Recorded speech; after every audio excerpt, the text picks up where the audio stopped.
Alright, ladies and gentlemen, welcome to Abenyamonge Media for today's stories and detailed analysis from Kenya and all the four corners of the world.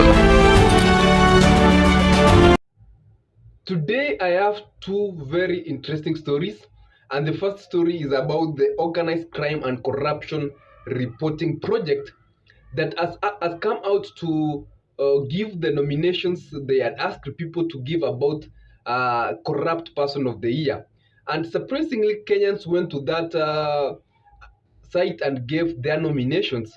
And President William Samoei Ruto has received the highest numbers in the history of that project of over 40,000 Kenyans wanting him to be the corrupt person of the year. And this is what they had to say.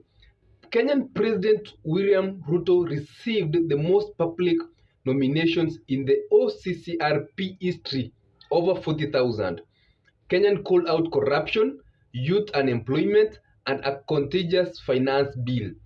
The extraordinary outpouring and demands for accountability were remarkable. Those is a report from them that they are coming to say that Kenyans really went there and nominated our president into that nomination. Something that is really interesting of how Kenyans are really nowadays using social media, something that has raised a lot of issues in the country, and something that is now even going to the international forums. Like this one is now an international forum, and Kenyans are not afraid. They are still going and eating even other to different forums. And this OCCRP goes to say that Ruto's government has faced accusation of greed, corruption, with policies that have fueled economic instability. Protests against his government have led to violence, arrest, and disappearance, further fueling public outrage.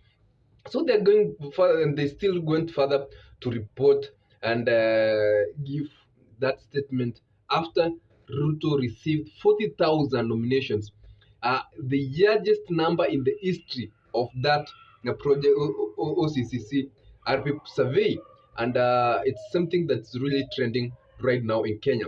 And surprisingly, they never gave the corrupt person of the year to Ruto, but instead they gave it to the former president of Syria, Assad, I think is Bashar Assad, and because they went further to explain because of the impact of some reason about the impact of what he did or what they think, but something that has anchored Kenyans, and they went there saying that the nomination has been rigged because according to the nomination, it's President Ruto who led that nomination and received the highest number of nominations of over 40,000.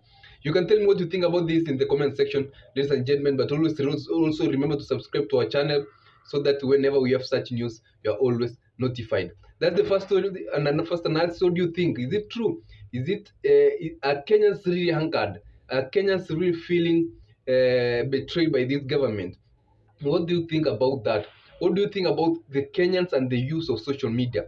This is now gone from what we have been seeing in X, and now it's extending to international public forums and surveys such as this.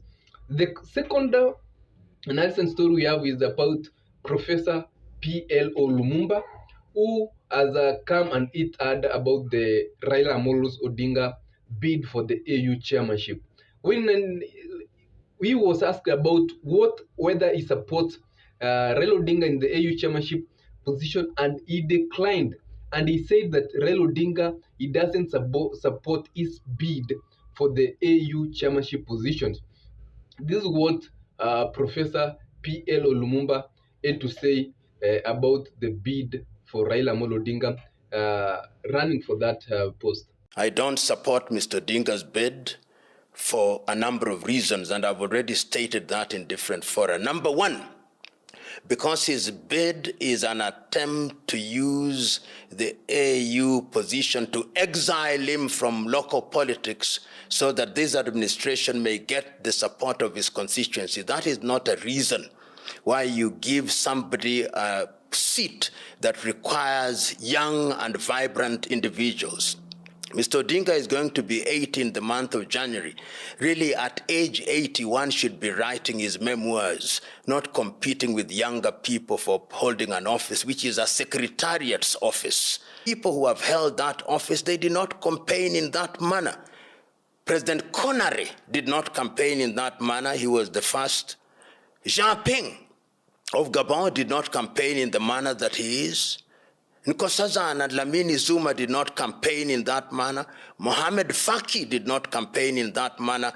My own view is that Kenyans and other Kenyans, the Kenyan government may support him, but I believe that he is not my candidate.